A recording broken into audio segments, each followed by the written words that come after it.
What's going on, fellow A-plussers? It's your boy, Adam Perez. We are back once again with another edition of eventually titled correctly, but for now, let's talk movies, baby. It is I, your host, Adam Perez, and Stewart Branscombe, back once again to talk movies with you guys. It's fantastic to have everybody here again today.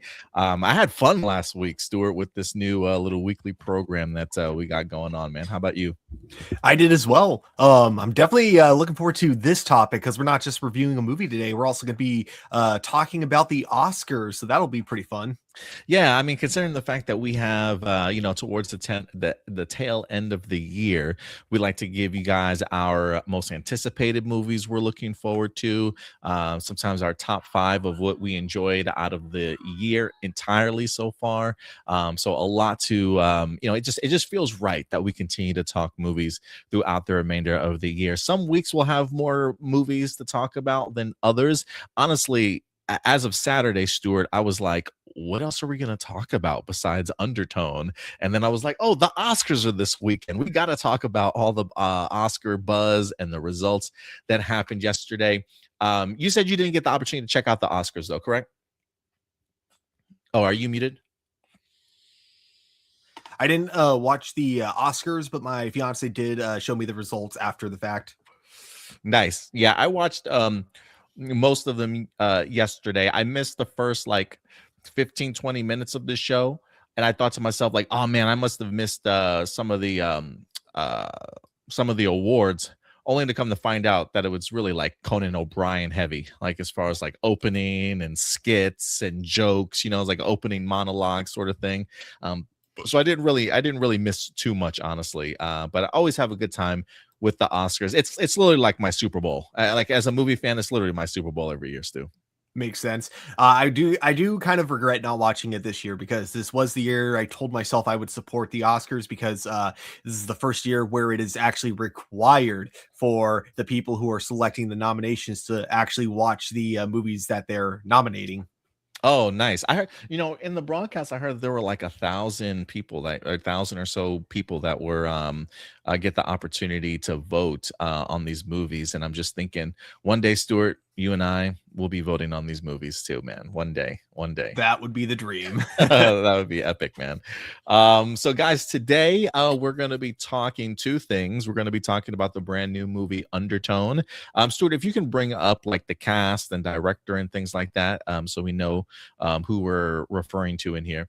But we're going to talk Undertones. We're going to give you guys our spoiler review. That's right, spoiler review. So if you have not had the opportunity to check out Undertone, maybe come back in a few. We're going to kick off with them with Undertone, and then we'll wrap up our show with all the Oscar buzz and talk, ladies and gentlemen, because Undertone, I think, wind up dropping this past Thursday in theaters. It was really like one of the only brand new movies that we wind up having. We got Project Hail Mary set to go ahead and drop this week, but Undertone was the really only thing on my radar that felt like worth watching. So we did for everybody out there who's ever watching this, we did go ahead and check out Undertone, and the grade is in, Stuart. We got ourselves the final grade, but let's talk a little bit about Undertone real quick, shall we? And look, guys, as we go through these topics, things that we review from Undertone and the Oscars later on today, let us know what you thought of the movie, if you had the opportunity to check it out, and if it's something that you might want to do. You know what I was thinking about doing also, Stuart? What's that? Well, we do have membership options for the channel. I was thinking maybe like a $1 membership to the channel, and we let people grade stuff. You know how they have like little emojis? We'll have let's give them like little emoji grade letters. Oh, I like that. So they can grade the movies along with us. I think we're going to try and maybe do that for you guys. So let's talk about this movie, Stu, because look, I had the opportunity to check it out. Mm-hmm. You saw it earlier on today. You sent me your grades, and I got to tell you, eerily similar. Like, I don't know if anybody else has given me a report card where we literally almost had everything the same. I think the only difference that we were off by 1 point in regards to acting, but other than that, right down the middle. So let's go ahead and talk about this movie here. There are a couple things that, just looking at the score, I want the two of us to talk about. That's the directing, and that's the sound for this movie. You know, I saw this in Dolby Cinemas, and the sound was phenomenal. There is something really cool about just the idea of there being sort of just like almost no noise at times. Like the sound cancellation, I think, is even pretty cool. Like when she puts her headphones on, it completely cuts everything out, very much like you're kind of like in a studio, if you will. And when it gets into its podcast mode, I mean, the audio is crisp. I mean, it literally feels like you just put on. It literally feels like you put on a set of headphones and you're listening to a podcast the entire time that you're watching this movie. I don't know if I have seen that or felt that technique kind of utilized in other movies before, but there was also something really eerie about it, in the sense of knowing that because you've got the headphones on, immediately it cancels everything out. So every time she took off her headphones, I was expecting like some really creepy ass screaming or wailing, or like something to have been happening while she's been on this podcast the entire time. So it kind of kept me on the edge of my seat a little bit, like wondering if there were other noises going on around her in her household while she was preoccupied with this stuff. But also just the idea of just how clean and crisp it sounded from just not only their own audio talking in the podcast, but some of the recordings that they wind up having, the background sort of uh, songs that they wind up singing in here, some of the subtle noises and voices that you wind up hearing. I mean, the sound alone truly carried this movie. And I've never been so creeped out before, Stuart. But I love the way they utilized it. Utilize the sound and the non-sound of things. Yeah, I 100% agree. First of all, I really got to give a shout out to the theater that I watched this at, because I wasn't even in a Dolby theater, but the sound was absolutely incredible. And something that added an extra layer to kind of the fear factor of it all is that when they would have the headphones on, there you would constantly hear, footsteps or just some kind of banging going on the ceiling, right? Yes, yes. And the just like the detail in that sound was just so immersive that like the building that I was watching this movie on, it's a pretty tall building, and I was probably on, I want to say, the third or fourth floor, and there are a couple more floors above me. So I was actually thinking for a moment, the first time this started happening, is this is such good sound design, but whatever's going on up there is totally killing the vibe. And I couldn't have been more wrong. That like it took until the movie kept going for me to realize, oh no, that's part of the sound like in the actual movie. So the sound design in my theater was absolutely incredible, in terms of like just the way you could just hear just the smallest subtle details. The title, all right, so the biggest thing with naming your movie Undertone is that you risk, if you do not live up to that name, you risk your movie coming off as extremely pretentious. That was not the case here. Yeah. It lived up to the name, in terms of its sound design. So when you texted me back after I sent you my score and you said our scores were very similar, I was so sure that you must have had like kind of a similar experience with the sound in the theater of how Yeah, it dude. was utilized. Yeah, I'm glad you said that too, because there were times I was thinking to myself, is this from the theater? Like, is that noise from the theater? And there were times I thought maybe it was actually happening in her house and she was unaware of it. It was just hard to tell like what was taking place like in her actual house, or inside the audio headphones and stuff. And so yeah, it just had this really a really unique experience in regards to seeing a movie. I don't know if I felt that immersive in something, and this is gonna sound kind of crazy, outside of like F1, if that makes sense. From like the rumblings of being in the cockpit or the engine sort of thing, like the ability to have just the sounds and the elements around you really make you feel like you're there. I think F1 did an amazing job with it, and like you said, this movie knew the assignment in regards to having to live up to its name, and it definitely did that in the sound department for sure. I was pretty impressed. Oh, if you have anything else in that regards? Oh yeah, just you already mentioned this, but I still got to give it another shout out. Especially because the setup that she has. Obviously, mine's a lot more of a cheaper version, but it's kind of similar. Like Oh, right. I have my microphone, which I plug my headphones into. So in terms of like one thing that I thought was so cool about it is because us podcasting like on the regular, there were just some small things that were like in the movie where I'm like, oh yeah, we have similar. It feels very similar, when you're podcasting. So like one example, because you brought up the headphones, I thought it was so cool with a lot of the banging, as I was like mentioning with the with how I almost was like thinking for a minute, is that coming from our theater? But you also mentioned that like, yeah, it was actually hard at times to tell if it was coming from whether it was coming from her house or whether it was coming from what she was listening to on the other side of the mic, or whatever was coming from the recording. And I think that's so brilliant because yeah, there are times where I have moments like that, like especially like if a phone vibrates, like my instinct is always to look at my phone because I Yeah. never know whether or not that's your phone, my phone. Just small things like that this movie kind of gets down. Just the, again, attention to detail is incredible. Yeah, it really was. And shout out real quick to Tony Robinson, certainly joining us in the live chat here today, man. Not sure if you got the opportunity to check out Undertone. I will always recommend a movie to somebody, as movies definitely hit everybody certainly significantly, and it's always important to support your movie theater. So if you haven't had the opportunity to check out Undertone, certainly feel free to.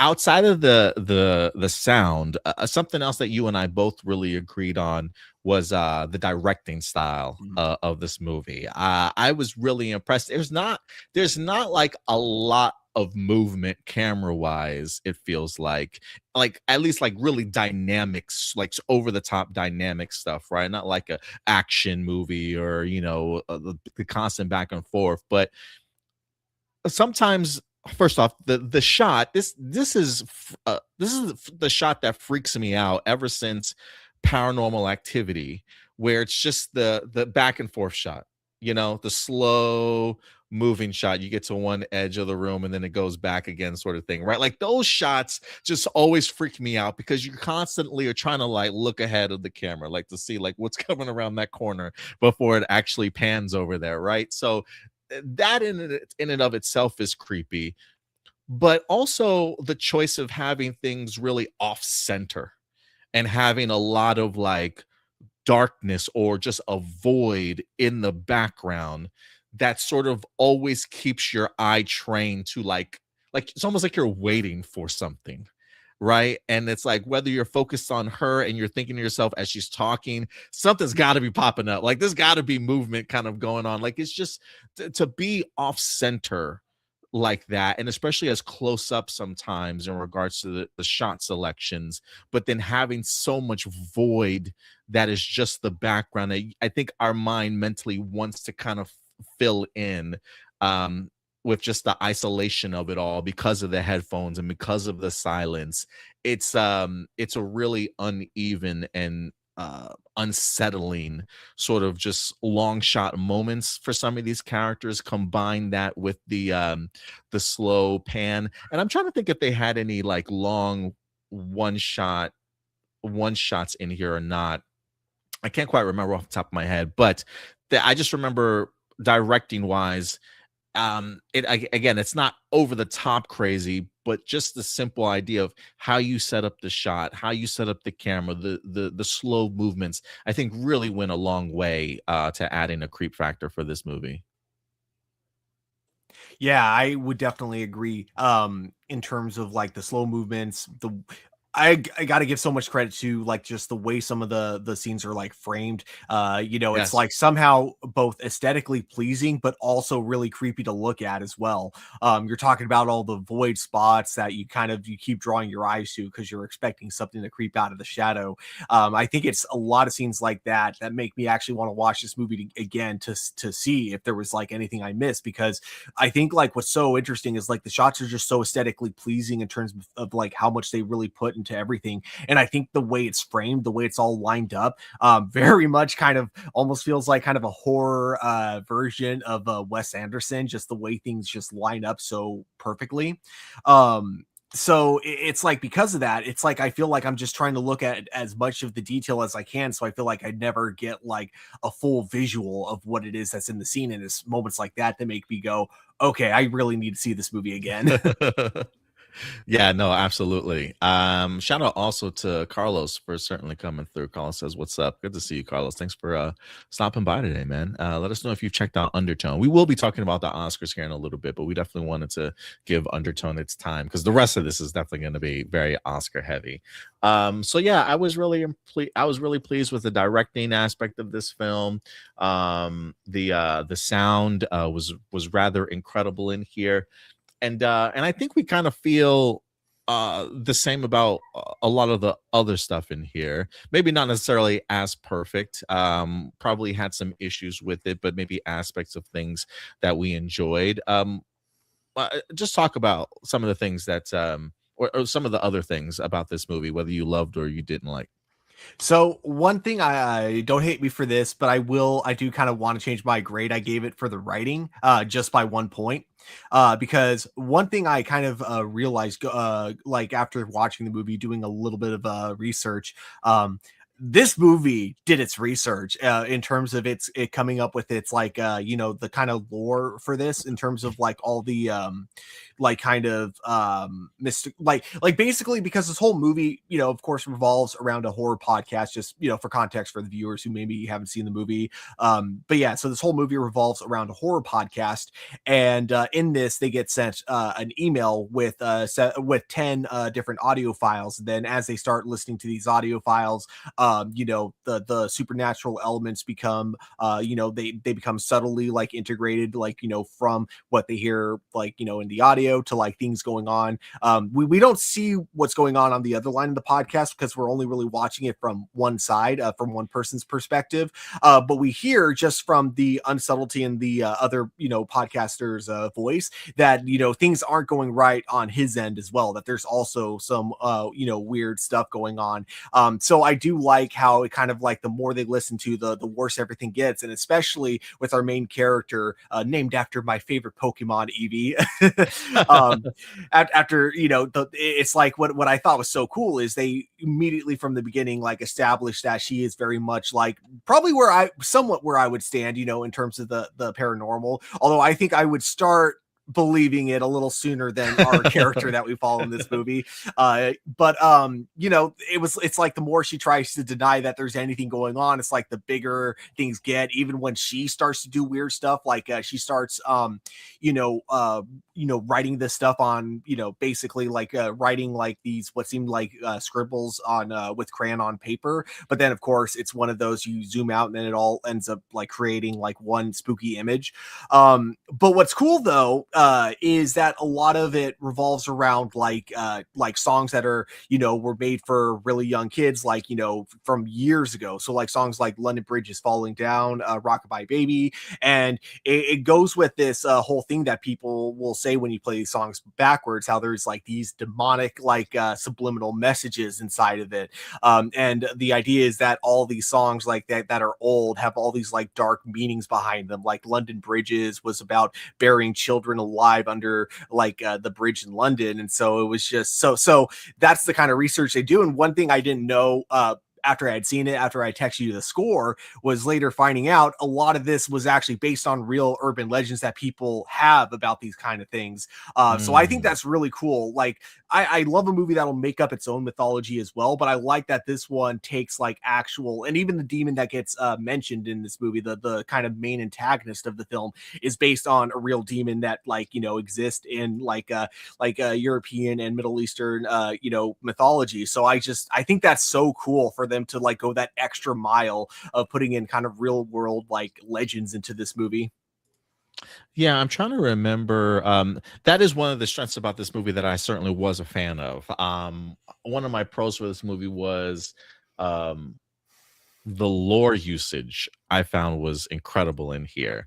I had heard tales of things like that. I mean, there are sometimes, like literally, now that I'm a father, and my kid's 4 years old, but I still read to him at night, and we might sing some songs before we go to bed. In my head, I do find myself like trying to think of like old kid songs that I used to listen to or sing when I was younger. And as I'm singing them to myself, I'm like, oh my god, like that's so morbid, dude. Like, like I can't believe that they're talking. Like, how is this a kid song to like soothe children, sort of thing, right? So, like the fact that it's like rocking my baby, like the baby falls out of the cradle, like God, that's horrible.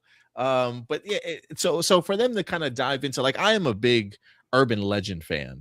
Mhm. Urban legend fan. So the idea that it utilizes that, singing it backwards and it being demonic and kind of calling upon spirits, I definitely dug the work in regards to what they put forth for just the lore and the homework that they certainly do. And I'm actually a really big fan of like the podcasting concept of this movie. I thought it definitely felt like I was sitting back watching like a paranormal, it literally felt like an hour and a half podcast almost, like just Mhm. literally sitting back and listening to a paranormal podcast. They There really was a moment, like, in the beginning where I thought that was gonna be what the whole movie was gonna almost gonna be, be about but what was cool is right when I started to go, "Oh, man, now this is feeling repetitive," because there were a couple times where they started to utilize some of the same shots that we had already seen before, so right. that's when I was like, "Okay, this is starting to get a little bit repetitive." That was when it finally cut from the podcasting format, and then kind of, the rest of the movie kind of played out. Yeah, I kind of dig the idea that the movie does take its breaks, a couple of small days worth of time jumps, if anything. The idea of not completely feeding us the entire like all 10 tapes in one sort of setting, being able to switch it up every couple or every few videos and then kind of come back to it. So it definitely helped with the pacing. But when they really get into their podcast bag, I'm like, I kind of dig this. Like I kind of dig the format of it. If there's anything that I wanted though, I, I do wish it explored a little bit more of the other person's side of things too. I didn't mind focusing just on this one character, but it would have been cool to kind of see how this story unfolds for both of those characters. But in general, the podcast concept really worked for me. That would actually make for an interesting sequel if, like, a good chunk of the movie is just from, His point of view, Justice Justin's point of view. perspective, but it's, like, otherwise the same movie, but, like, you kind of see, like, in between scenes, he was also noticing supernatural stuff going on. Yeah, and I do want to, just building off of that. I do wish that the movie also was more than just a podcast, though. Mhm. Like while I appreciated that concept and I thought it was really cool.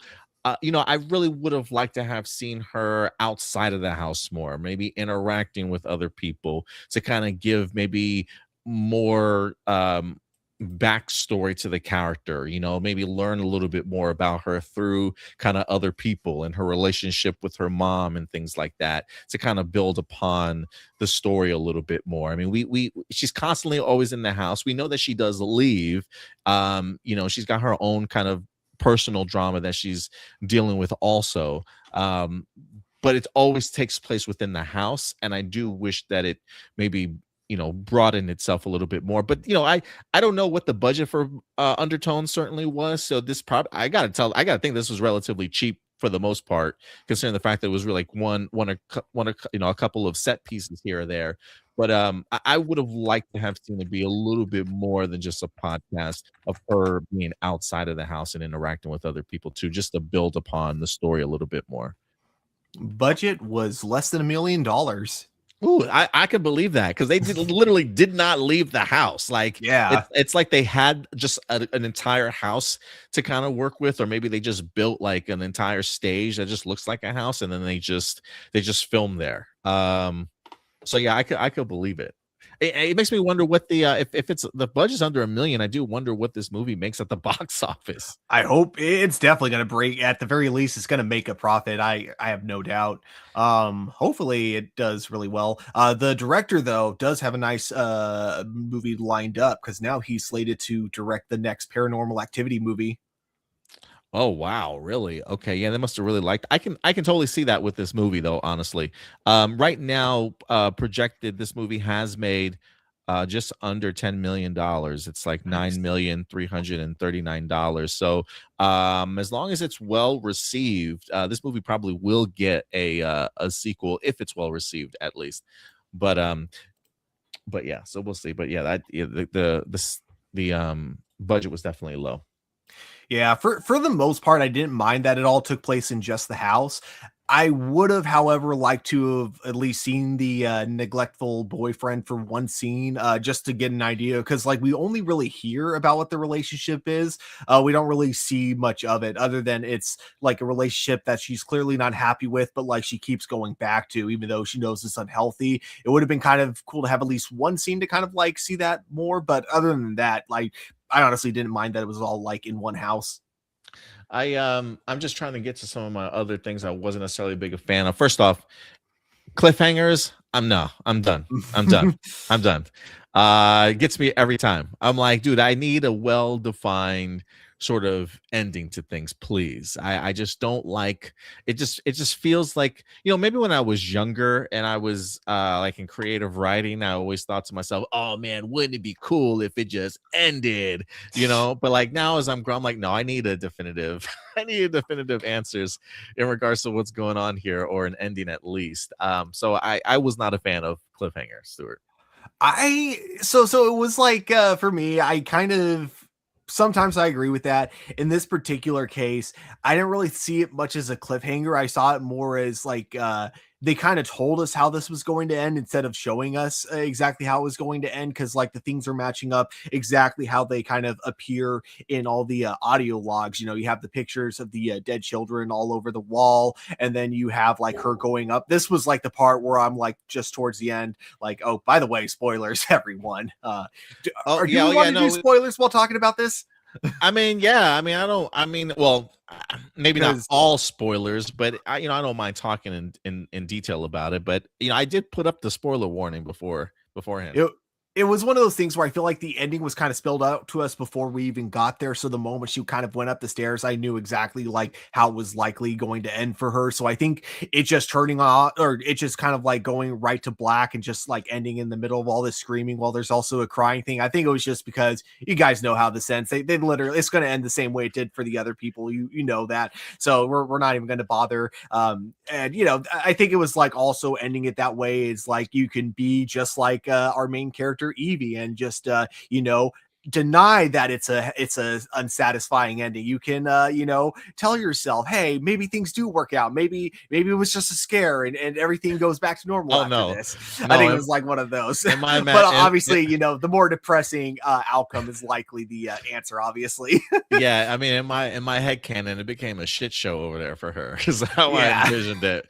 But I really wanted to see it, honestly. But that said, there is one thing I think like overall my disappointment in the ending is because it was spelled out for us. And usually I don't mind when something gets spelled out for you in a movie, as long as they present it in a way you don't expect. But I think that was the problem, is like the moment like you get to that like final climax when she starts going upstairs, it's like I already now know exactly how this is going to end, because again, you guys told us earlier in the movie. Yeah, I think if anything, the only other issue that I had with this, and maybe this movie lost me and I wasn't paying a close enough attention, sort of thing. Um, in my notes, I said I wish that the relations were more closely defined in here. Like by listening to the tapes and to our main character, there was a part of me that was like, wait a minute, like is what exactly is the connection between what's happening in the audio tapes and her? The thing that I picked up on was sort of like the worshiping of the the the lady that comes after the babies, or whatever the demon certainly might have been. And Mhm. am I frozen on the screen? There we go. A Okay. little, but yeah, it's back Yeah. to normal I now. was like, what? I hate when I freeze on like the worst faces. You know what I'm saying? So I'm like, please get me off this screen. But just the relation between what's going on as far as the audio and her, it felt almost like her mom was the one that wind up sort of worshiping this particular thing, and in turn like raised this girl with these crazy ass songs as a kid, sort of thing. Am I missing something here, Stu? I saw it as her relationship with her mom was complicated because her mom was incredibly religious while Religious, okay. while she wasn't, and that's what caused like kind of a strain. And as for That like the that ho that connection, that that statue that she had on the end of her bed, I would assume that that's what she was praying to. I think it was just supposed to be another like kind of religious symbol that she had because she had like a lot of them throughout the house. I don't think it was necessarily See, like when connected to the demon itself, or if it that's was, I I don't think thought the it was. mom knew or anything. I See, think what I was caused, under the yeah, impression the mom knew who it was, and she was the one that was worshiping it, and that figure was a representation of the demon that was sort of Amalek or whatever the hell that they were calling it, sort of thing. yeah, I kept I forgetting what it when I was called. when I looked at the statue, I thought that that's what that was, and Mm. her mom had been sort of worshiping it and praying to it, sort of thing, like uh, deeply religious, but maybe she got onto the demonic side of things. Yeah, I don't know like if they explain like the connection of how like the demon attaches itself to its victim specifically. I think it was just honestly bad luck, her believing in God wasn't enough, and you could kind of interpret it as because like even though the mom was like a true believer, her daughter wasn't, and so maybe it kind of canceled out whatever spiritual protection there would have been.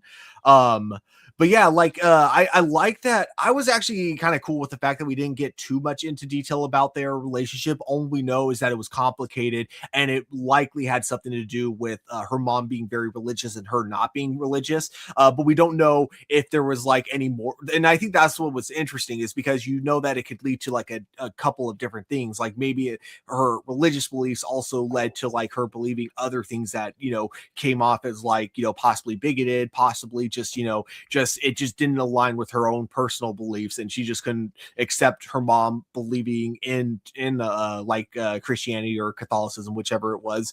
But yeah, regardless, there what's interesting is like we can kind of see that that's what caused the strain in the relationship. We can see that the daughter feels guilty about it, that she didn't try to like reach out to her, and then by the time she finally did, it was too late. But yeah, it was kind of an interesting decision not to give us the full details of what caused the strain in their relationship. We can only kind of assume from bits and pieces. I was kind of okay with it in this case because I think there was enough of a picture to where it's like it kind of lets you kind of fill in the blanks yourself. And some people might say that's doing the writer's job for it, but I think because in this particular case it was just one part of the larger like kind of story, I was totally fine with it.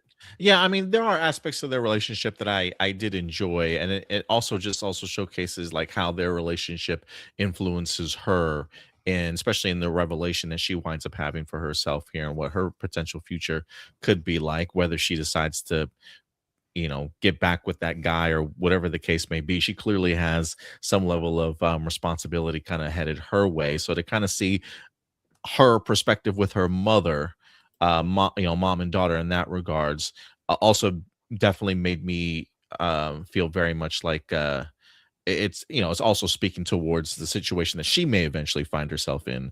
If she does, I don't want to spoil it entirely in regards to what she's going through in regards to that movie. So I'll leave that up for you guys to certainly check out. Was there anything else that any last words in regards to this movie that you wanted to talk about? Things that um you liked or didn't like?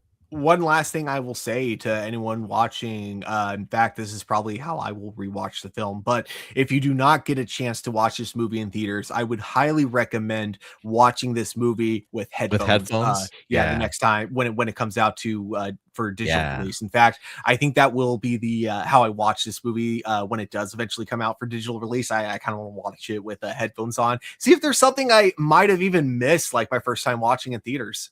No, I mean, that would be, like, extra immersive to me. It might even make me a little more even more freaked out, honestly, to be listening to, because 'cause I'd be like this the whole time, like, trying to look around my house, like, "Did that did I That did I coming come from from the movie here?" or the okay, it's the Yeah, it's a movie. movie. Yeah, dude, I'd be freaking the hell out. Gonna see Uh, something like moving in the background of your video of like your the reflection on your computer, like, whoa, what was that? yeah, for sure. Oh, man, this movie I kid you not, I was terrified to see this movie, Stewart. I literally like maybe like 30 minutes before I had to leave the house, I went up to the girlfriend. I'm like, babe, I'm legit scared. Like, I'm legit scared to watch this movie. It wasn't, I will say, it was more unsettling, I think, Mhm. than scary. I would have loved a little bit more jump scares here and there, more, creepy designs or something like that. A lot of the stuff was, really dark in the shadows, kind of subtle. There's definitely a heavy creep factor about this movie, more than scary to me, but I survived. That's all that matters. Yeah. It was, uh it definitely the sound gets to you. I think it's just because it's constantly on that border of, like, getting unbearable, but it's like it's definitely flirting with that line between scary and unbearable, and because of that, you're constantly on the edge of your seat. At least yeah. that's how it was for me. Yeah, no, same here. So let's go ahead and let's go ahead and give this movie our final grade. You gave it a grade, I gave it a grade. I wind up averaging things out, and lo and behold, for us today, Undertones gets a C plus here. Acting wise, you had 7, I Yeah. had a 6, and so it averaged out to 6.5. You know, I just nothing special to me. I not necessarily a scream queen. She's talking into a microphone most of the time. She does have some really cool close-up shots here or there, but it was just I have nothing for me to write home about, to be quite frank with you. Everything else, Stuart, we had exactly the same. Editing Yeah. 8, directing 9, writing 7. You would have kicked it up to an I 8 or a I 7.5, you think, I would have kicked it up to, or for me on the writing side, for definitely writing? would have kicked it up to a 8. So that probably would have put writing then at 7.5. If I'm not, yeah, 7.5. Yeah, it might have. Yeah, that might have single-handedly changed the report card. Had you changed it, because we were flirting with like 7.91 or something like that. So I think that that point 0.5 probably would have moved it. It might have moved it over the mark, in regards to 8, which would have made it a B minus. So yeah, well, I'm gonna stick with the C plus for now, though. Yeah. But yeah, this is what we came up with. But sound, absolutely spectacular. Big fans of the directing. Um, I will say, in regards to VFX work, that image that they show of Oh like yeah. of the girl, and how it's Mhm. creepy, bro, It creepy. looked like something straight out of like a early like 2000s creepy Uh-huh. pasta, but it Yes. almost had like an AI kind of filter to it as well. Yeah, it definitely got me, and I'm like, should I be watching this right now? Like sometimes I think like the curses that they put in the movies, I'm like, bro, if you're making me watch it, does that mean technically it's on me now? So I walk away kind of creeped out. But yeah, so C plus here. I think it averaged out to a 7.1, so 79%. But yeah, I am kind of curious, Stuart. Like I think this movie, Rotten Tomatoes wise, critic score got like a 77%. I think audiences absolutely hated this movie. Um, when I look at Rotten Tomatoes, at least, and I see something in the 70s, I'm still like, oh, that's a decent film, worth kind of seeing. I am kind of curious as to how you view our report card when you see a C plus. Is that still a worthy movie worth seeing to you? And where's that cutoff, you think, for you?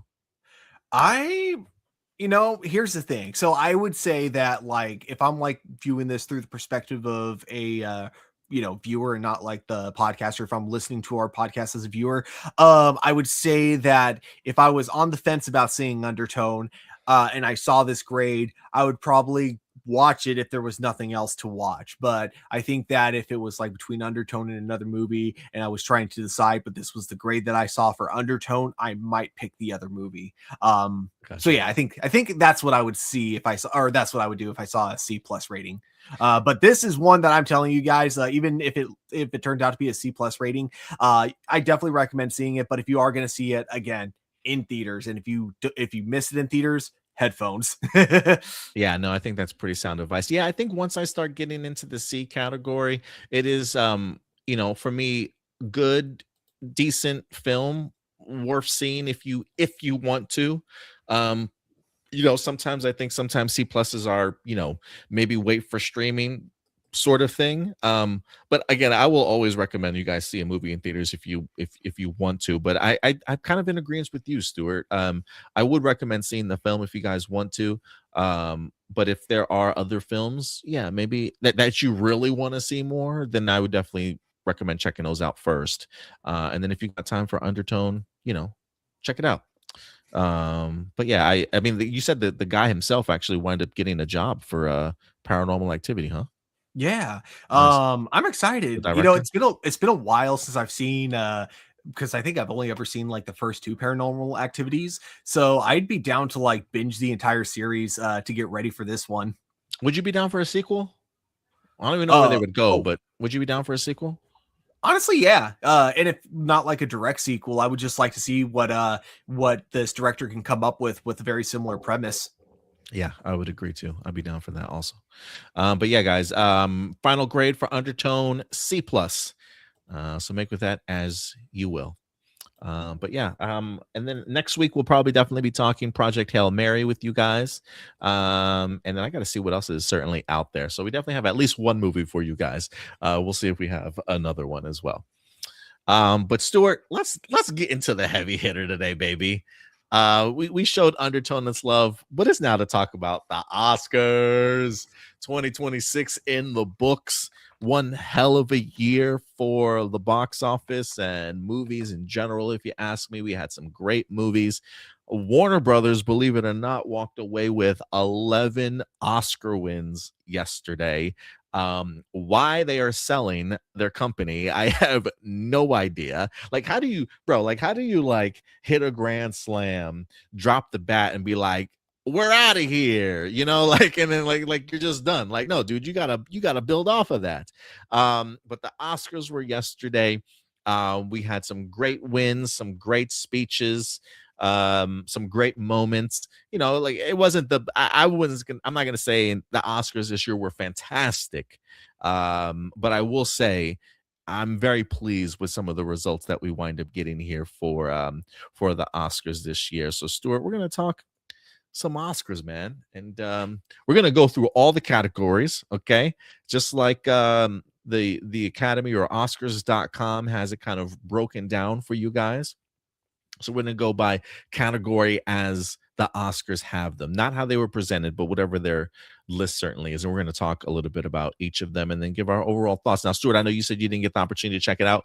I did. I will say overall, decent show. I am a fan of Conan O'Brien, who hosted the show. But I'm not necessarily the biggest fan of the sketches that he wind up doing. I thought the opening was kind of cool. The weapons inspiration I thought was pretty neat. And I laughed at a lot of his opening monologue jokes. The Oscars, I think, are just always really hard to get people to laugh. Like sometimes it's the audience. Like the audience just seems too uppity, I think, to maybe laugh at certain things. But I thought some of the jokes really worked in regards to his opening monologue. But outside of that, the beginning and opening monologue, I didn't necessarily care for some of the middle skits, except for he did one with Sterling K. Brown, where they had this gimmick where, how they say like Netflix has, I don't know if you saw the Matt Damon and Ben Affleck interview they did about their movie The Rip, when they were working with Netflix, but they said like Netflix, one of the requirements is Netflix requires you to have to repeat the plot like 4 or 5 times throughout the entirety of the Yeah. movie. And so Conan O'Brien and Sterling K. Brown were having fun with that, in regards to like they were trying to tell their own story, but at the same time as they're telling their story, they're also recapping what they just talked about. So it actually worked out it was really funny. That was probably the best skit of the night for me personally. But outside of that, some great speeches, some historic moments we're going to tap into here also. Have you seen any of the like clips or highlights, Stuart? No, I guess sometimes when no one gets slapped, it's a lot harder for things to trend at the Oscars. Yeah, a lot of stuff that's been trending on my stuff really has been all about Sinners. So to go ahead and kick off our first category here that we're going to talk about, we got to talk about the man of the hour, Michael B. Jordan, for winning actor in a leading role. Now, look, man, I got to tell you, Stewart, I predicted Michael B. Jordan was going to win this bad boy, but literally up until like they had the SAG After Awards or the SAG Awards, and Michael B. Jordan won Best Actor. Prior to that, Stewart, Timothy Chalamet all day long, man. I thought Timothy Chalamet was fantastic in Marty Supreme. He's a character like you'll love to hate sort of thing, and he just felt like he embodied that character so well. So I literally wouldn't have had any problem with either of these two men, but I felt the tide turning for Michael B. Jordan. He plays like 3 roles in this freaking movie. I thought he was brilliant in here. I got no qualms with this victory at all. Well deserved, and especially in his career. And it's just a really inspiring story, man. I'm really glad for the man. But yeah, Michael B. Jordan pulls out the W here. Stewart, what'd you think, man? Yeah, it could have kind of like you. It could have gone to him, could have gone to Timothy Chalamet, or could have gone to Leonardo DiCaprio for One Battle After Another. And any one of those 3 would have been perfect. So, them going with Michael B. Jordan, excellent. Especially good to give him credit for the fact that he did 2 roles in this movie, and yet like they were both like so perfectly distinct from each other. I think this was a well-deserved Oscar, to my opinion. Yeah, I really think. Oh, I didn't mean for us to come that close to everybody. Be right in your household. Sorry, y'all. Yeah, man. 3D. Yeah, really well deserved stuff. Michael B. Jordan is now the 7th, from a historic point of view, the 7th black actor to have won best lead role at the Oscars. We've had 98 years of the Oscars. I think this was 98, if I'm not mistaken. He now makes number 7. We had Sidney Poitier, we had Denzel Washington, we had Jamie Foxx, we had Will Smith, and there is somebody else that I'm missing. There's like 2 other people that I'm missing off the top of my head.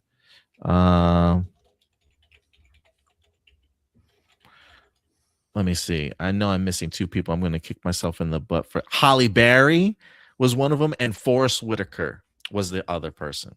And now Michael B. Jordan makes 7. I loved his speech. Really humble kid. Great humility. Really shouting out the people that helped bring him here. And it's just like, it's really cool too that a lot of his, well, not a lot of his career, but rather recently he's had such a great bond with Ryan Coogler, and has kind of taken this kind of journey with him to help him get to that point in his career. I think Hardball, the movie Hardball with Keanu Reeves, I think that might have been his very first role, super young there. And it's just really cool to kind of see the growth of an actor from childhood to certainly where he is now. And look, I'm so sorry, Timothy Chalamet, that you didn't win your Oscar, bro. But you will win that Oscar one day. It feels like there's always just that one person that tends to be like just a little bit better than you sometimes. You just got to keep your head down, keep striving, keep working hard. But Michael B. Jordan definitely deserved this day, man. He was fantastic in this movie. I'm so glad he got the recognition he deserved for sure. Maybe his next movie. I don't know exactly what the plot is. I just remember there were like photo shoots of what this character is supposed to be. But I guess Timothy Chalamet's next movie with the same director is going to be him being someone who, like a philanthropist who makes like money off of selling dang it, someone's calling. Just gonna put that on silent. Basically making money off of selling controllers that have been like bedazzled and all that. But he's also a Yu-Gi-Oh champion as well in this movie. So I'm like, ooh, I'm intrigued. But yeah, other than that, I don't know much about what the movie's actually about. Real quick shout out, we got Billy in the house. Hey Adam, hi Stewart. Watched the Oscars last night, talking about K-pop Demon Hunter. one after another, won big at the Oscars, Best Director and Pictures. Yeah, we're gonna get into a little bit of all that. Kiki and Luca in the house. Chalamet was one of the best performances I've seen. He was robbed. I don't know if Chalamet was robbed, but I will agree with you. Like, I literally thought Timothy Chalamet was gonna win this one, literally up until the SAG Awards. When I saw Michael B. Jordan win at the SAGs, I thought to myself, "I'm so sorry, Timothy. Like, you your opportunity is gone, man." So yeah, she does say they do say Kiki and Lucas's Chalamet is so unlikable, though. I love the dude.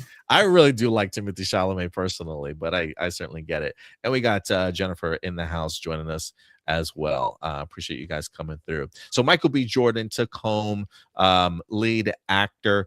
Actor in a supporting role wind up going to Sean Penn. This was another prediction of mine here. Sean Penn winning supporting role. I think he had some pretty stiff competition too, though. Benicio del Toro in the same movie, Jacob Elordi and Frankenstein, who I thought was phenomenal. Delroy Lindo, a lot of people were leaning his way too, and Stellan Skarsgård. This felt like a very packed category for sure, and any of these men I think certainly could have won, but Sean Penn pulls it out. And I think, man, this was like a three-way race for me. I really could have gone with Sean Penn, Jacob Elordi, or Delroy Lindo, but I can't be mad at the man. He had one hell of a character in this movie. Dude, his character was so funny in one battle after another. I don't know if I would have given the Oscar to him for that performance. It was great, don't get me wrong. I thoroughly enjoyed it as like just this over the top cartoon villain, but I don't know if I would have gone for Oscar with this guy though. Who would you have gone with if not him? Ooh. I guess if I had to choose, probably Jacob Elordi for Frankenstein. Yeah, that would be my second choice. He was really great in that movie. But yeah, Sean Penn wins. And he's not even at the ceremony. He's not even there. Kiki and Lucas say, "You guys deserve an Oscar in my mind." Thanks, I appreciate it. Maybe one day you'll see us on like the post show of the Oscars, talking about the events of the night one day, Stewart. You never know, brother. You never know. The post Oscars podcast. That's right. That's right. I literally was thinking, and I've said this like the past 2-3 years. I really want to do a live reaction to the Oscars one year. Like, I really would like to like get dressed up, look nice and dapper, and live stream us reacting to the Oscars that night, and then do a post show afterwards. One day, Stuart. One day. That would be fun, and then us being able to react, especially like we could do like small bets with each other, like as they're about to announce the winner, and then just us reacting to who wins and who loses on the spot. Yeah, I want to do that next year if we can remember. Let's try and remember ahead of time. We also have actress in a leading role. I don't think this is any surprise. Yeah, I didn't even finish Hamnet, but I knew she was just this damn good. Jessie Buckley winds up winning in Hamnet. Her competition: Rose Byrne, Kate Hudson in Song Sung Blue, Renee Rensby, and Emma Stone in Begonia. But Jessie Buckley pulls out the W here. Have you seen Hamnet yet? I have not. In fact, when my fiance was reading out the actresses that were nominated, I'm like, yeah, I guess the only one I've seen was Begonia. And then she jokingly goes, "Wow, you must really hate women." Yeah, Stuart, you got to get on those female lead roles, man. But yeah, Jessie Buckley. We just saw Jessie Buckley literally in The Bride last week too. So, it's just always fascinating to kind of see like how they look in one movie and then completely different in another one. Because when I started watching Hamnet, I'm like, that's Jessie Buckley. I'm like looking and like she looks so different from The Bride. But yeah, fantastic makeup stuff. You know what I mean? That's what you call a good performance. Yeah, absolutely. Next up, we had actress in a supporting role. Shout out to the movie Weapons and just horror in general this year at the Oscars. Amy Madigan, winner for actress in a supporting role. She literally has been sweeping the award season this year. I don't know if anybody else. Well, I think maybe Teyana Taylor might have won. I think she won a Golden Globe, if I'm not mistaken. But outside of that, I think Amy Madigan has been racking them up, and she did once again for actress in a supporting role for Weapons. Another she had Elle Fanning she was going up against, Wunmi Musaku from Sinners, and Teyana Taylor from One Battle After Another. I was kind of surprised with this one, Stuart. I'm not gonna lie. But what I about was too. To be honest, I was actually expecting Teyana Taylor for One Battle After Another. like? Um, but you want to know who I think should have gotten it? Honestly, she was not nominated. But I think Best Supporting Role, I, if you would call it a supporting role, I think I would call it a supporting role. Definitely Sally Hawkins in Bring Her Back. She plays Ooh, yeah. the stepmother in that movie, and it's like when you feel a certain way about a character, like you have such hatred for someone. It takes a truly talented actor for to pull that off. And I thought Sally Hawkins in that role was perfect. That said, I'm definitely not going to try to take away from Gladys as well, because I do think that was a great performance. I think the one thing is like kind of the main difference is that even though what they do is just equally absolutely like terrible, with Gladys though, she has like such a funny like demeanor to her, to where it's like even though she's equally evil, there's kind of like a charm to it, and it makes me not hate her anywhere near as much as Sally Hawkins character and Bring Her Back. you know but yeah, again, that's me saying Sally Hawkins was amazing in that movie. That is me saying she should have gotten an Oscar for that movie. But that being said, I'm not mad about who it went to. Kiki and Lucas say I liked Elle Fanning and Predator Badlands more than Sentimental Value. Yeah, I had not checked out Sentimental Value, but maybe one day I will. We are going to move over to the animated side of things. This one did not come as any surprise to me, as K-pop Demon Hunters won for animated feature film. It had Elio against it, Arco, Zootopia 2, and Little Amelia. And just considering how huge K-pop Demon Hunters was, I was like, yeah, just give them this award. They had a fantastic night overall, to be honest with you. They will be showcased again in this breakdown, but I'm sure this probably didn't surprise you either, those two. No, not at all. Especially because like I feel like a lot of times when it comes to the animated side of things, the Oscars tends to lean towards more like what was kind of the most what did like the financially the most, which is why a lot of times I feel like it's always the Disney animated movies that get the Oscars. Because here's one that still bothers me is 2014. I like Big Hero 6. Do not get me wrong. That is a fun movie that did not deserve the 2014 Oscar at all. So I'm usually never a fan of the outcome of what they choose for animated features, but for this particular case, I agree with them. I think, yeah, not only do I think it was the right choice, but I will also say it wasn't necessarily the most surprising choice either, because it was the most talked about like animated movie. Yeah, it really was. And then also continuing the animated side of things, an animated short film, The Girl Who Cried Pearls. I try and honestly see as many of these movies as I possibly can through the categories, even international and documentary. Sometimes I try and keep my eye out on things. I'm better some years than I am on others, but animated short film is not really one that I kind of get into. I'm kind of curious as to like what the requirements are for a short film. How long do the short films need to be, or can they not exceed a certain time frame? Maybe there's one category I might dive into a little bit. But shout out to The Girl Who Cried Pearls for winning that one. This year, we also had a brand new category, Stuart. The category is casting. This one went to One Battle After Another. And this is an inaugural um, um, um, award. This is the very first year in which they are doing it at the Oscars, and they're being presented to the casting directors for the movies. I love the addition of this category. We'll see how the category grows within like the next 5 years or so. But from a first time presentation of it, Stuart, I loved it. I don't think you saw the presentation for this, so what they did was they had like five of the biggest stars for the movie that was nominated, right? So if the five movies that were nominated, each of them had one of the stars up on stage. They were all on stage together.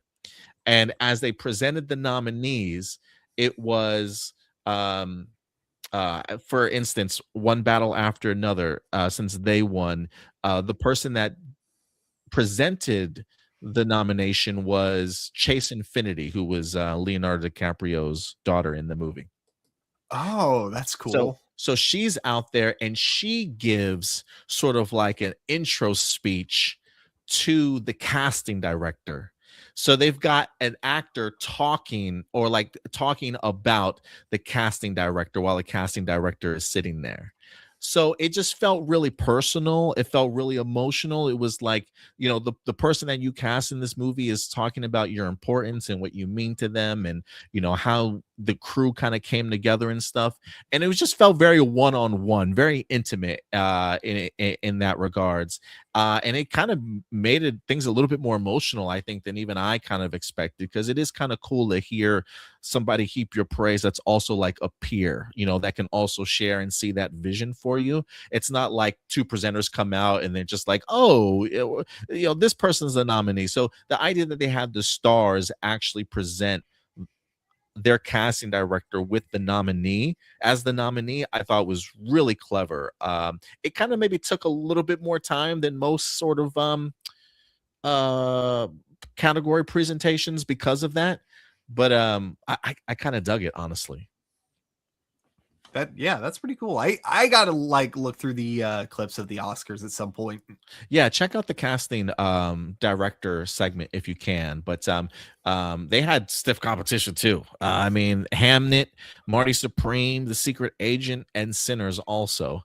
I don't know how you I guess that's maybe like as an ensemble, how great all the pieces kind of fit together is how you would kind of judge that. And that's a tough one to sort of rate with all those movies because they were great.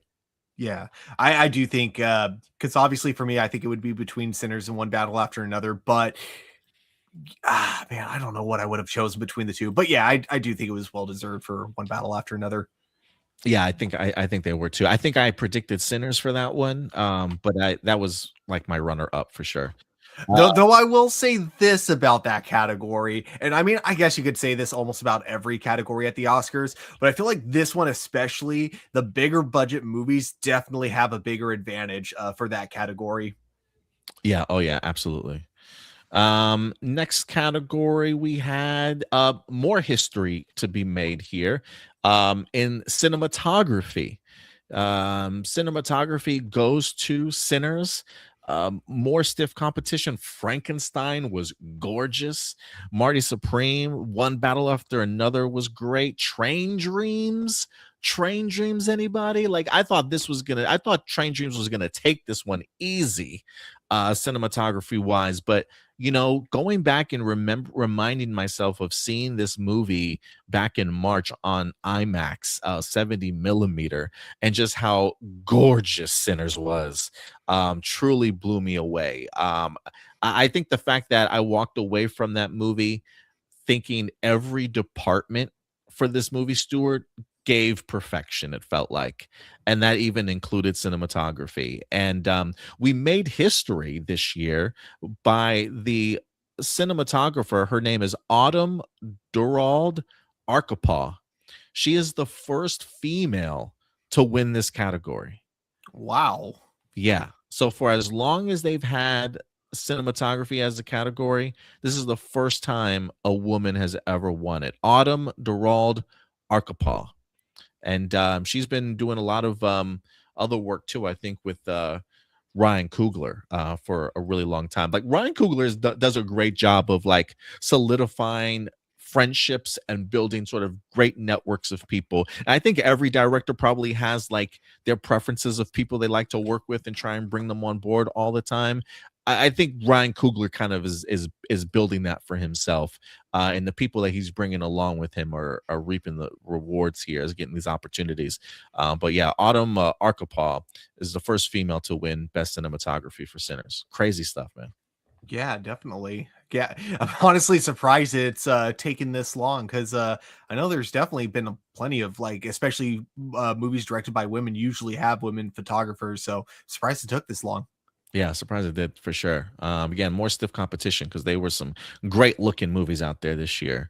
Next up, we had costume design, and that one went to Frankenstein, which I think this was another prediction of mine here. The nominees were Avatar, Fire and Ash, Hamnet, Marty Supreme, and Sinners. But Frankenstein pulled this one out. What did you saw Frankenstein? Did you see it in the theater, Stuart?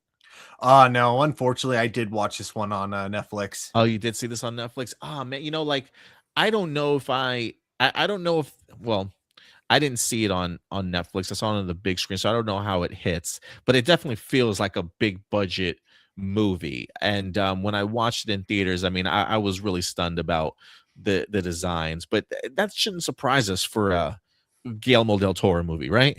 Oh yeah, it's like there are certain things you just know what to expect when you go into a movie. I think that when it comes to Guillermo del Toro, you know to expect incredible sets and costumes. In the same way, when you go to a Wes Anderson movie, you know to expect really aesthetically pleasing like framing. Yeah, in fact, Frankenstein made a killing, no pun intended, at the Oscars in a lot of those categories that you just mentioned, Stuart. Makeup and hairstyling, it won an award for. There was another one too. I'm trying to Ooh, find it. I think oh, production design. Set pieces in that movie were just like out of this world. Um, so yeah, it definitely I think it brought home 3 Oscars. I think those were the 3 Oscars. Production design, hair and makeup, and then costume design. And you're right, Stuart. When you get yourself a Benicio del Toro movie, you know that those are going to be incredible. He's another filmmaker that utilizes a lot of the same people over and over and over again. They had nothing but praise for this guy and always like thanked him at the awards for just like continuing to work with them and bringing them along for the journey, sort of thing. So Guillermo del Toro puts in his work. Like, why?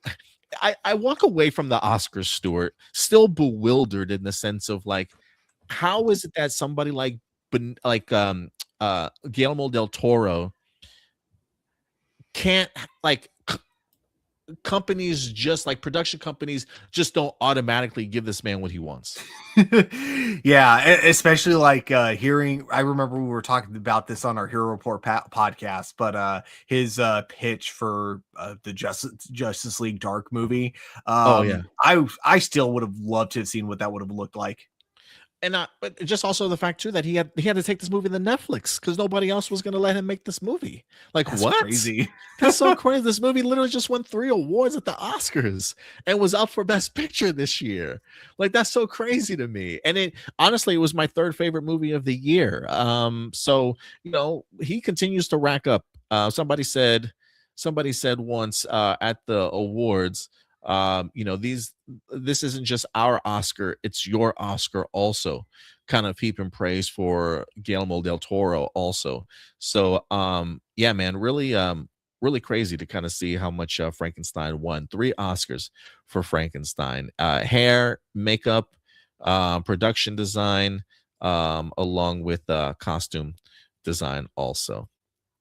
And I got Stuart back. I don't know what happened there. You Yeah, so problem with having so many tabs open because I was like, having all these tabs open on IMDb. So as I was switching through them, I accidentally hit the exit button on this one. nice.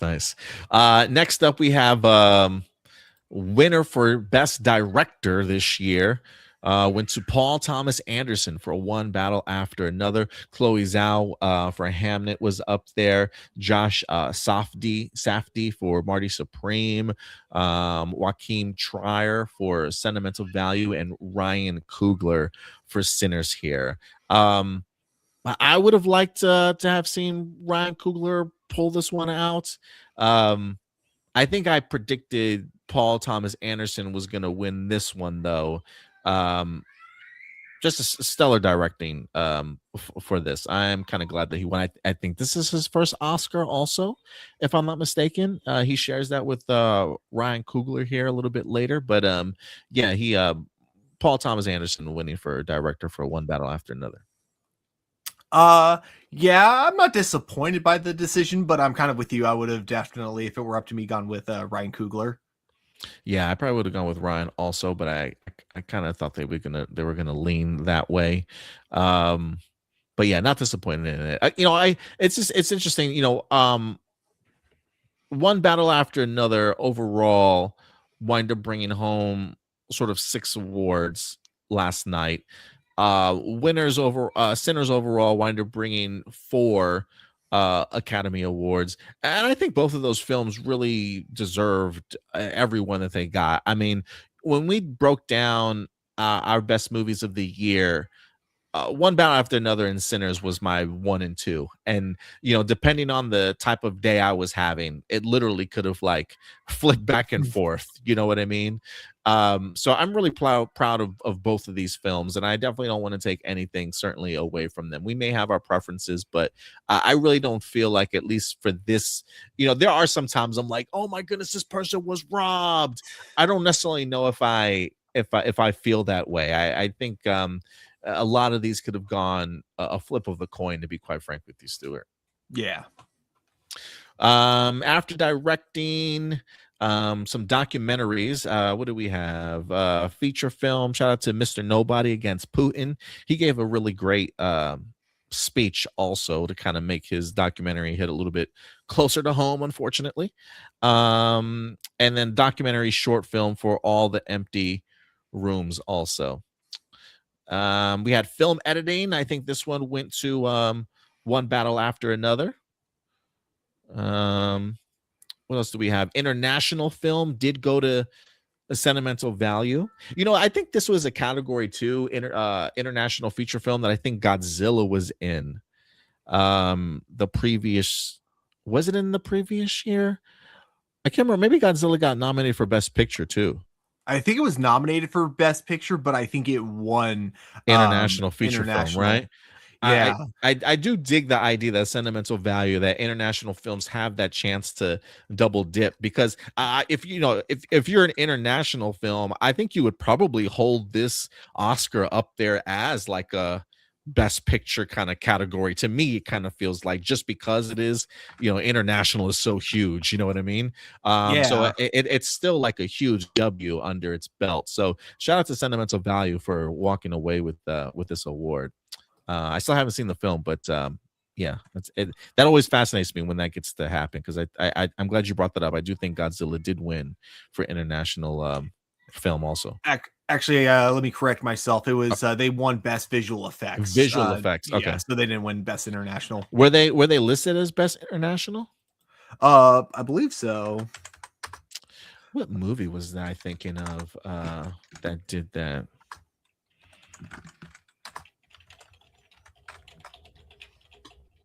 Okay, so it was Zone of Interest that wait, no, that's not 2024.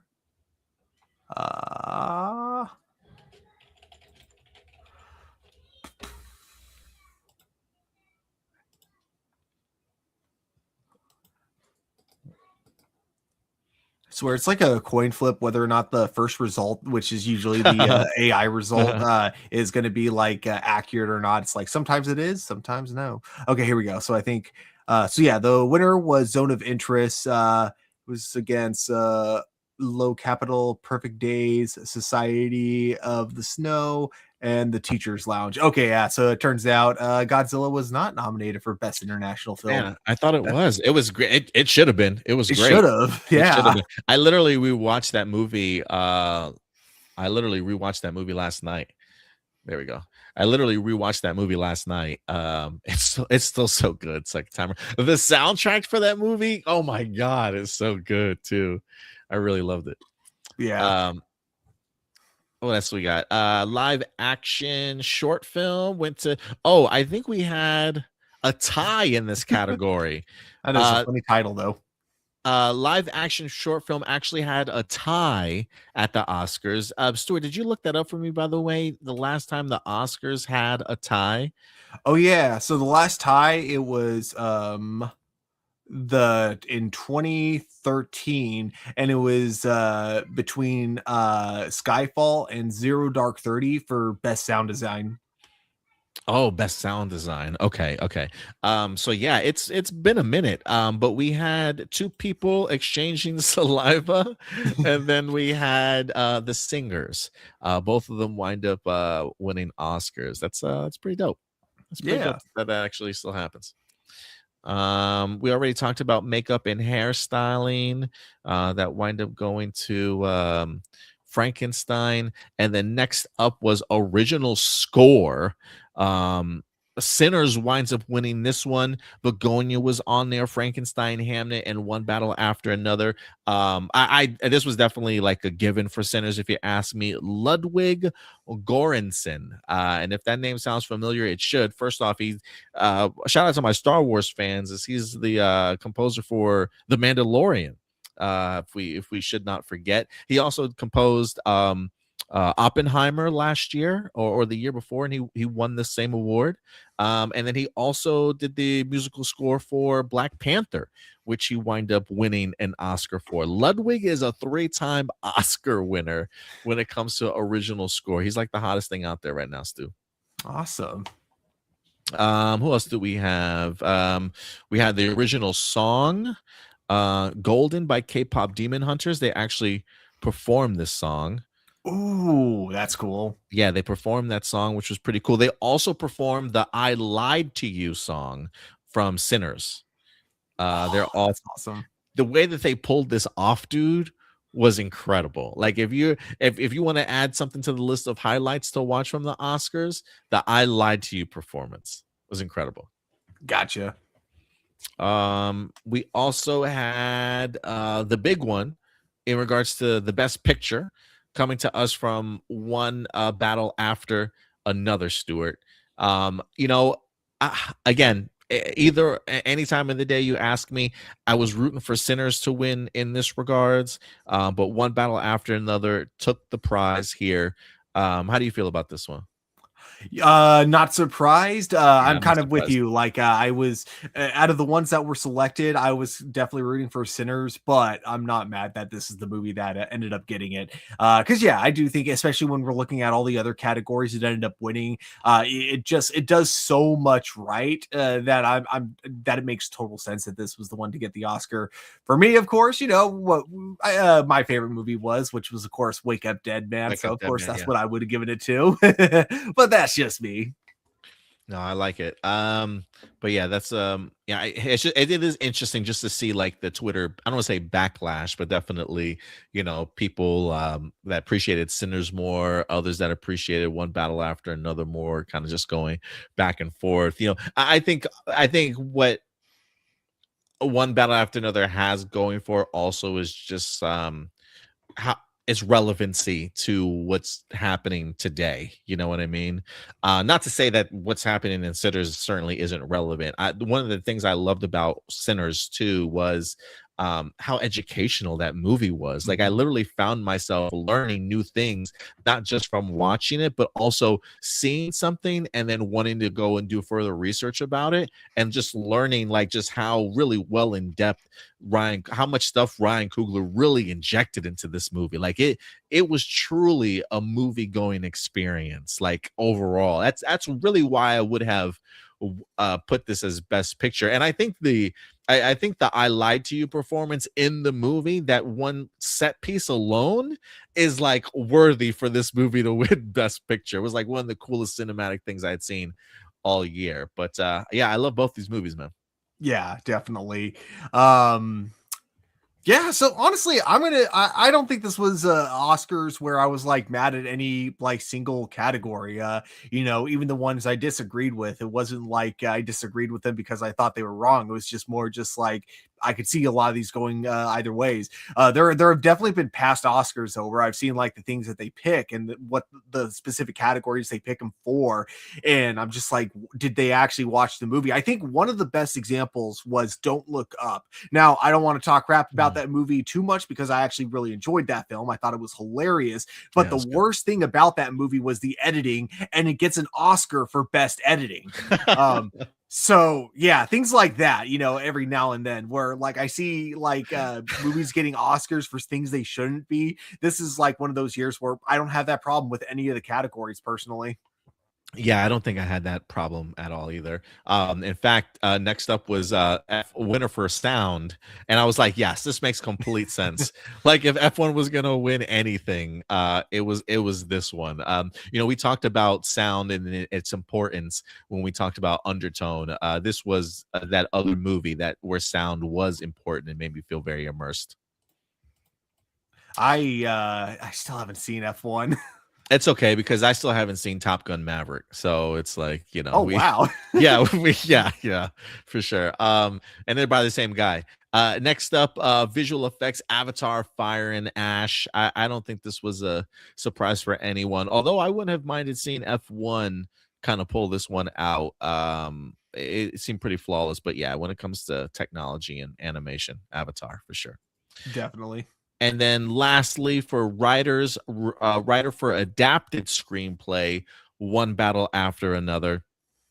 And then we also had, which is one of my favorites of the night, winner for original screenplay writer, Ryan Coogler for Sinners.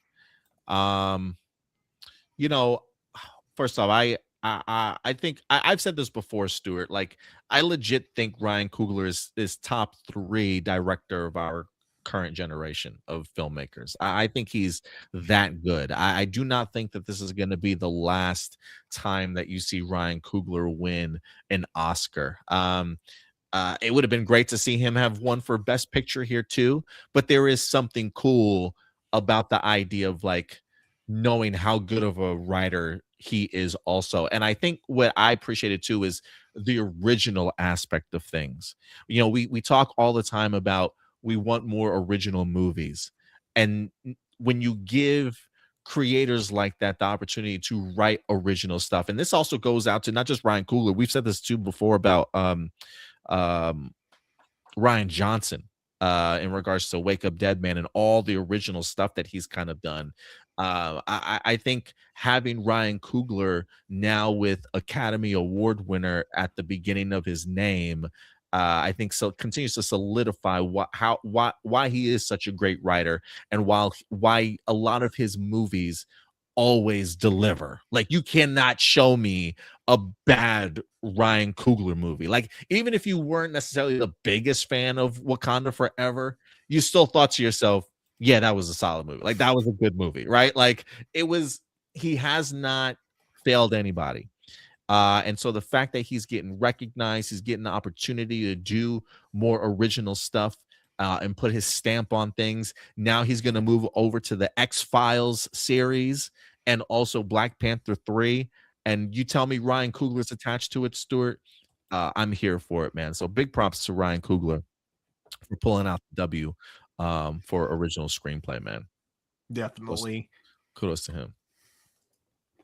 But yeah, overall, Sinners walks away best actor, best original screenplay, best cinematography, and original score. And while this movie certainly didn't win as many awards as One Battle After Another, I got to tell you, all of these were extremely important for a lot of these people. I'm so happy for Michael B. Jordan, so happy for Ludwig, so happy for Autumn, and especially happy for Ryan Coogler, man. Sometimes you just like to see good people really succeed at things. You know what I mean? Definitely. Yeah, I'm glad. Oh God, well, because I was just watching a video on TikTok about this, how there was like another movie with a very big black cast in it. I want to say it was like the color purple or something like that. No, maybe. But it had like so many nominations, Oh, right? and It they was like, won nothing, yeah, they right? won nothing at all. That was Exactly. the color purple. It was, It yeah. was The Color Purple. Okay, cool. Uh-huh. So yeah, it was like that movie, and it just ended up winning nothing, even though it got nominated for like so much. So it was definitely a relief to see this time that that was not the case with Sinners. Yeah, it was pretty incredible stuff. I am glad that's I definitely didn't think they were going to sweep the Oscars for sure, but I think I said anywhere between 4 to 6. I can easily see them kind of winning. There are a couple things here category wise that, yeah, I think maybe one or two other categories could have certainly have gone their way a little bit. But that's got to be a success for them, for Warner Brothers taking a chance on Ryan Coogler. I think Ryan Coogler really helped invigorate going to the movies and the IMAX experience and appreciating film a little bit more. That Kodak video that he dropped way back in March to promote Sinners and stuff, I think did wonders for the box office this year in general. And yeah, I can't wait to see what him and Michael B. Jordan and anybody else that's been attached to this movie winds up doing in the future. Mm-hmm. But yeah, guys, let me know your thoughts in regards to the Oscars overall. What surprised you? What didn't surprise you? Do you think that anybody got robbed? I really don't. I feel like everybody certainly was in their kind of, I like I said, I might have had my own preferences for things, but I can't really argue with a lot of how things wind up turning out here. But overall, a decent and successful Oscars for sure. And I'm looking forward to next year. Stewart, we got to do a live reaction next year, man. Sounds good. But yeah, in terms of people getting robbed, only Sally Hawkins, just saying she should have at least been nominated. I like it. But yeah, guys, let us know your Oscar takes. What worked for you? What didn't? We definitely would love to know your thoughts in the comment section box below. Now that we're wrapping up here, and yeah, if you have any other thoughts, let us know your thoughts in the comments. We do have a couple of trailers that are dropping this week. I'm hearing Dune 3 sometime, maybe even tomorrow, Stewart. I'm even also hearing Spider-Man potentially on Wednesday.